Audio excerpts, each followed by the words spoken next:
பன்மை கலாச்சாரத்தில் பொதுபல சேனாவுக்கு நம்பிக்கை இல்லை அப்படின்னு சொல்லி அவங்க டிக்ளேர் பண்றாங்க. அதுக்கு பிறகு இதே மாதிரி அவங்க தெரிந்து சொல்றாங்களா, தெரியாம சொல்றாங்களா, இல்ல ஒரு இணக்கப்பாடு இருக்குன்னு நீங்க ஆரம்பத்தில் சொன்னதன் அடிப்படையில் சொல்றாங்களாங்கிறது புரியல. அவங்க சொல்றாரு இந்து தேசம் அப்படிங்கிற கோட்பாட்டை நரேந்திர மோடி ஏற்றுக்கொண்டிருக்கிறார், இந்தியாவின் ஒற்றுமையை அவர் ஏற்றுக்கொண்டிருக்கிறார், அதனால இன்னொரு நாடு பிரிந்து போவதை அவர் ஒரு நாளும் அனுமதிக்க மாட்டார், அது ஸ்ரீலங்காவா இருந்தாலும் சரி, ஸ்ரீலங்காலேயும் நாட்டின் பிரிவினையை அவர் ஏற்றுக்கொள்ள மாட்டார், நாங்கள் டெல்லி போய் அவரை சந்திக்கிறதுக்கு தயாராக இருக்கிறோம், அதுக்கான முயற்சிகள் எடுத்துகிட்டு இருக்கிறோம் அப்படின்னு அவங்க டிக்ளேர் பண்ணுறாங்க. அதை நீங்கள் எப்படி பார்க்குறீங்க? அதாவது ஒவ்வொன்றா சொல்லுவோம். இடஒதுக்கீட்டை ஆர்எஸ்எஸ் எதிர்க்கவில்லை என்று நண்பர் சொன்னார். ஆனால் உண்மையிலேயே நீங்கள் அந்த பாபர் மசூதி இடிப்பை தொடர்ந்து வந்த பத்திரிகை செய்திகளில் நான் படித்ததை தான் சொல்கிறேன். இன்னொன்று விபி சிங் சொன்னார், மண்டலை எதிர்ப்பதற்காக கமண்டலை எடுத்தார்கள் என்று சொன்னார்.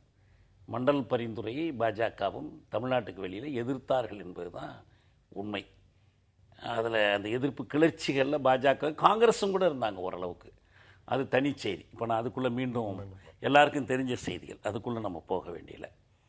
இஸ்லாமியர் எதிர்ப்பு என்பது பொதுபல சேனாவுக்கும் ஆர்எஸ்எஸ்க்கும் இருக்கிற பொதுத்தன்மை. இவங்க இணங்கி செயல்பட போகிறாங்களா இல்லையா என்பதெல்லாம் வேறு செய்தி.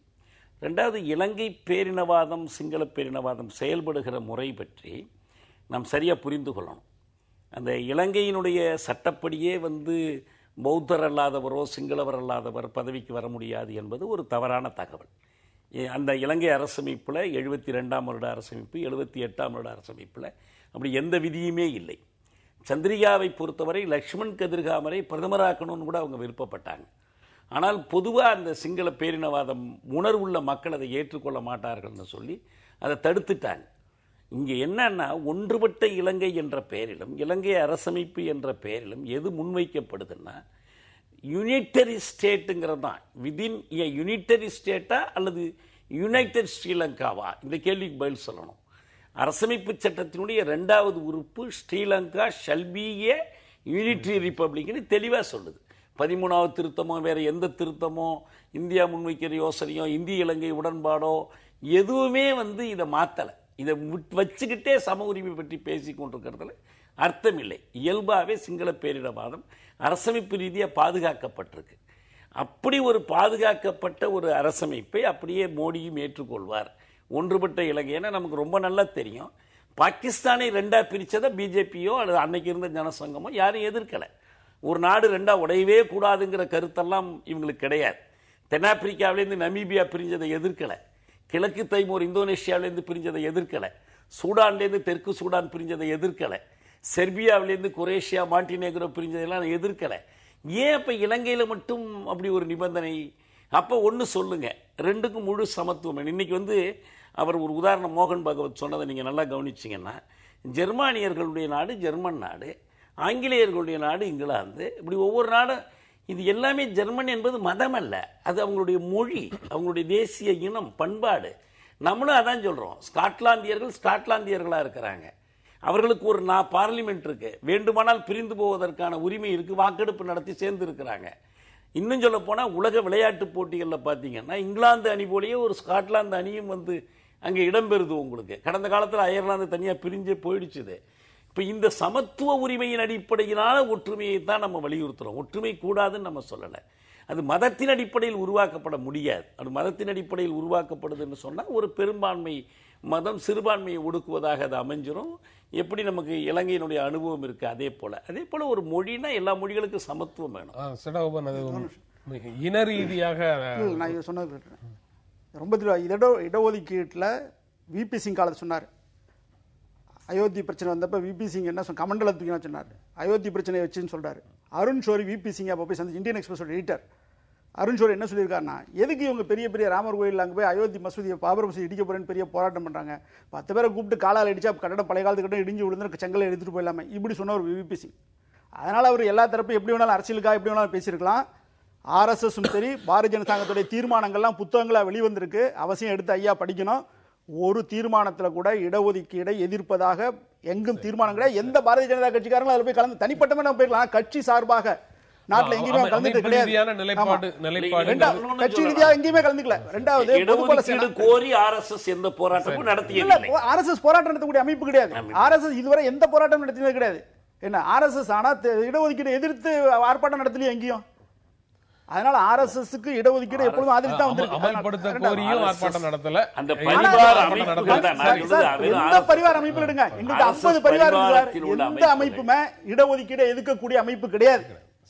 இது நல்லா தெளிவா இருக்கணும். இந்த மாதிரி தொடர்ந்து பிரச்சாரம் தான் இவங்க பண்றாங்க. எந்த அமைப்பு அது கிடையாது. ஏன்னா பாரதிய ஜனதா கட்சியில எத்தனையோ SC தலைவர்கள் இருக்காங்க, தொண்டர்கள் இருக்காங்க, எல்லாருமே இருக்கு. என்ன பொதுபல சேனா இன்னைக்கு வந்து பொதுபல சேனாங்கிறது அந்த நாட்டுல இருக்கு. இல்ல ஒரே ஒரு நிமிஷம். கான்ஸ்டிடியூஷன் சொல்றது 15வது பிரிவுல socially and educationally backward classes of people, ஜாதிகளாகவும் இருக்கலாம், வேறு விதமான குழுக்களாகவும் இருக்கலாம். ரஜிந்தர் சஞ்சார் ரிப்போர்ட் மிக தெளிவாக இருக்கிறது. பல விஷயங்கள்ல தலித்துகளுடைய நிலையை விட இஸ்லாமியருடைய நிலை மோசம். இஸ்லாமியருக்கான இடஒதுக்கீட்டை எதிர்க்கிறார்களா இல்லையா? கண்டிப்பாக எதிர்க்கிறோம். ஏன்னா மத அடிப்படையில் எந்த சலுகையும் மதத்துக்காக மத அடிப்படையில் தான் நடக்குது. இஸ்லாம் சச்சார் கமிட்டி அவர் வந்து நாடு முழுவதும் எங்க போய் பிரச்சாரம் டேட்டா கலெக்ட் பண்ணல, உட்கார்ந்து எடுத்து அதுல ஏராளமான குறைபாடுகள் இருக்குன்னு முஸ்லீம்களே சொல்றாங்க. அதனால மத அடிப்படையில் எந்த சலுகையும் காட்டுவதை RSS உள்பட எல்லோருமே எதிர்க்கிறோம். அவங்களுடைய சமுதாயத்தில் பின்தங்கி இருக்காங்க, பொருளாதார அதில் கொடுங்க, மத அடிப்படையில் கொடுக்கூடாது சொல்றோம். சரி, இதுதான் அரசு. நீங்க பண்பாட்டு ரீதி இந்த சிக்கல் பொதுபல சேனா சொல்றது சார், பொதுபல சேனா சொல்லிடுறேன். இப்ப பிரச்சனை ஏன் பொதுபல சேனா வந்துன்னா LTT எல்லாம் வந்து அவங்களுடைய இஸ்லாமிய எதிர்ப்பு இல்ல. அவங்க ஏன் சொல்றேன் இஸ்லாமிய ஏன் அவங்க எதிர்க்கிறாங்கன்னா, இன்னைக்கு எப்படி இந்த நாட்டுல இஸ்லாமிய பயங்கரவாதம் இருக்கோ அதே போல ஸ்ரீலங்காலையும் கடந்த 20 வருஷமா இஸ்லாமிய பயங்கரவாதம் அதிகமா அதிகரிச்சிருக்கு. தமிழர்கள் நடத்திய எந்த போராட்டத்திலும் இஸ்லாம்களை முஸ்லீம்களை ஸ்ரீலங்கா முஸ்லீம்கள் ஆதரிச்சதே கிடையாது. அரசாங்கம் தரப்புல தான் இருந்திருக்காங்க. ரெண்டாவது, இப்ப போர்லாம் முடிந்ததுக்கு பிறகு ரொம்ப பேர் கஷ்டப்படுறாங்க. அவங்களுக்கு உதவி செய்கிறேன் என்கின்ற பேர்ல பெரிய லெவலில் மதமாற்றம் அந்த நாட்டில் நடந்துட்டு இருக்கு. புத்தர்கள்ட்டையும் மதமாற்றம் நடந்துட்டு இருக்கு. அது இல்லாம ஹலால் என்கின்ற பேர்வில ஏராளமான இந்துக்கள், சீக்கிய பௌத்தர்கள்ட்ட தான் வந்து வரி வசூல் பண்ணப்பட்டிருக்காங்க. இதெல்லாம் எதிர்த்திருக்காங்க அவங்க. அது மேலும் லவ் ஜிஹாத் அங்கேயும் நடக்குது, அதை அவங்க எதிர்க்கிறாங்க. தமிழர்கள் பெரிய அளவில் காரைத்தீவு, மட்டக்களப்பு, வவுனியா போன்ற இடங்கள்ல ஸ்ரீலங்கா முஸ்லீம் காங்கிரஸை சேர்ந்த அமைச்சர் ஏராளமான இந்துக்களுடைய நிலங்களை எல்லாம் அபகரிச்சிட்டு இருக்காரு. கோயில்கள்லாம் இடிப்பதற்கான உதவி, இதெல்லாம் எடுத்து தமிழர்கள் போய் அவங்கள பேசியிருக்காங்க. நீங்க சொல்ற மாதிரியான இலங்கையில இருக்க தமிழர்கள் பொதுபல சேனாவோட சேர்ந்து பேசி நம்ம சேர்ந்து வேலை செய்யணும், அவங்க ஒரு கூட்டணிக்கு போயிருக்காங்க. சரி, அவங்க போயிருக்கிறாங்க. அது ஒரு பக்கம் நடக்குது. நீங்க சொன்னதுல கன்வின்ஸ் ஆகி ஒரு செக்ஷன் வந்து அவங்களோட சேர்ந்து வேலை செய்யறாங்கன்னு வச்சுக்குவோம். அந்த நாட்டில் இருக்கக்கூடிய அடிப்படையான பிரச்சனை வந்து மொழி சார்ந்த தேசிய மொழியின் அடிப்படையில் உருவான ஒரு தேசிய இன சிக்கலா, இல்ல பௌத்தம், இந்து, கிறிஸ்துவம் மத ரீதியான சிக்கல் அல்ல. அது இல்ல.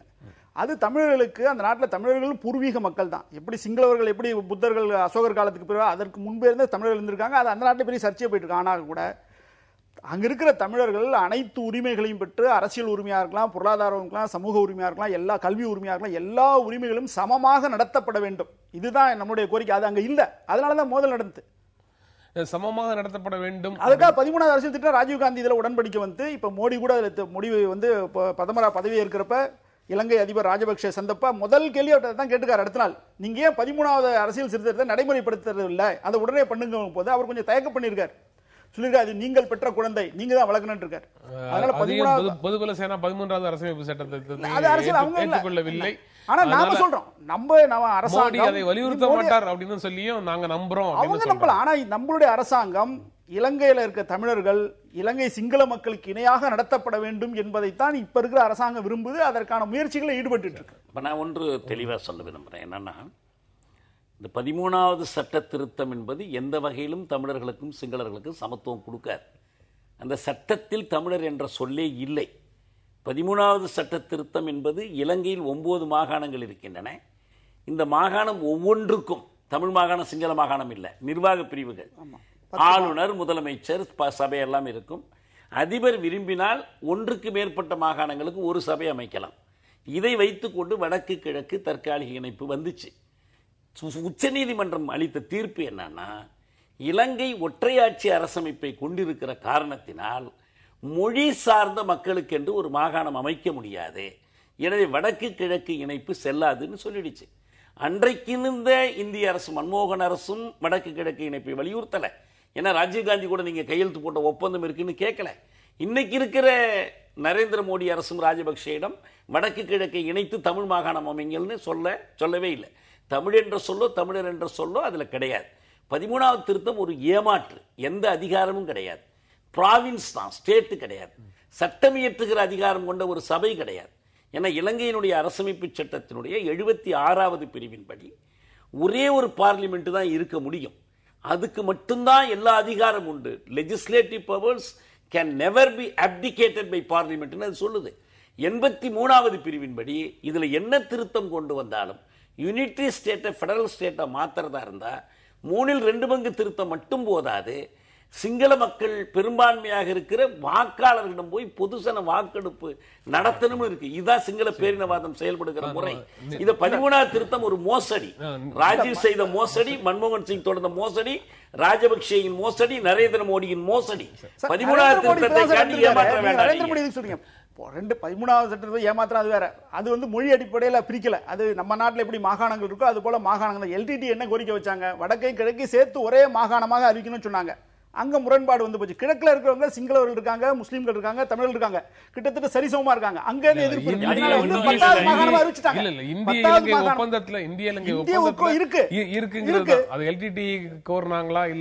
இந்திய இலங்கை ஒப்பந்தத்தில் 13வது அரசியல் சட்டம் இருக்கு. அதுல பல குறைபாடுகள் இருக்கலாம், நான் இல்லைன்னு சொல்ல. ஆனால் இன்றைக்கு இருக்க அரசாங்கம் அதற்கும் அப்பாற்பட்டு இந்த பிரச்சனைக்கு தீர்வு காணுவோம் சொல்லியிருக்கு. 13வது அரசியல் சட்ட திருத்தத்திற்கும் அப்பாற்பட்டு தீர்வு காண முயற்சி எடுக்கணும்னு மோடி சொல்லியிருக்காரு. நிறைவு செய்ய வேண்டிய இடத்துல இருக்கிறேன். சொல்லிடுறேன், முஸ்லிம்கள் பிரிச்சு பேசவானா, அவங்களும் தமிழர்கள். அவங்க ஒத்துக்கலையா? அவங்க இலங்கையில ஒரு முஸ்லிம்கள் தமிழர்களா ஒத்துக்கல. ராஜபக்சே அரசாங்கத்தில் அமைச்சராக இருக்கிற அவங்க சென்சஸ் சொல்லியிருக்காங்க சார். சென்சஸ்ல முஸ்லிம்களை தமிழர்களா சொல்றாங்க. முஸ்லிம்கள் தான் சொல்லியிருக்கு. அவங்களே ஒத்துக்காத போது நீங்க வெளியே அவங்க மேல நிக்கிறீங்க. இல்ல, தமிழர்களை ஒழிச்சு கட்டி நிலத்தை அபகரிச்சுட்டு இப்ப முஸ்லிம்களையும் வெளியேற்றி விட்டு நிலத்தை அபகரிக்கிற முயற்சி தான் இது என்று ராஜபக்சே அரசாங்கத்தில் அமைச்சராக இருக்கிற ரவுல் ஹக்கீம் குற்றம் சாட்டுறாரு. வேற யாரும் முஸ்லிம்கள் இவ்வளவு போராட்டத்துல தமிழ் பேசக்கூடிய முஸ்லிம்கள் தங்களை தமிழர்களாக அடையாளப்படுத்திக் கொள்ளவில்லை. பொதுபல சேனா சொன்ன மாதிரி ஆர்எஸ்எஸ் வந்து அந்த அவர்களுடைய தென்கிழக்கு ஆசியால பௌத்த இந்து அமைதி மண்டலம் தொடர்பாக பரிசீலிக்குதா அப்படிங்கறத தெரிஞ்சுக்கிறதுக்காக முயற்சி உங்ககிட்ட பேசணும். நீங்க இதுவரைக்கும் அந்த மாதிரி பரிசீலனை எதுவும் இல்லைன்னு சொன்னீங்க. இந்த நிகழ்ச்சியில பங்கேற்று உங்களுடைய கருத்துக்களை பகிர்ந்து கொண்டதற்காக உங்கள் இருவருக்கும் புது புது அர்த்தங்கள் நன்றி தெரிவித்துக் கொள்கிறது. மீண்டும் சந்திப்போம். நன்றி, வணக்கம்.